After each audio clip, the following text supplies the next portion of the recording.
what a difference an inch makes. San Francisco's sinking and leaning Millennium Tower is getting close to the limit of being safe and stable during an earthquake. That's according to the engineer hired to stop the high-rise from sinking any further.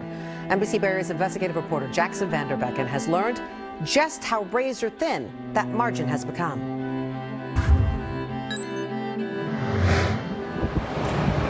Last month, crews bored holes at this corner where the Millennium Tower is sinking the most to test the soil and install new monitors. Work on the project designed to stop the sinking was already halted when engineers realized it was actually causing the building to sink faster. Now, engineer Ron Hamburger, who designed the so-called fix, wants to do a far more elaborate test, sinking a new support pile down to bedrock, which he concedes could trigger more sinking. Keep in mind, each inch of sinking translates into 4 to 5 more inches of leaning at the top of the tower. And in this letter to the city, Hamburger acknowledges the building can't handle much more and still be considered safe and stable in an earthquake. Right now, the tower tilts 22.5 inches west towards Fremont Street and 9 inches north towards Mission.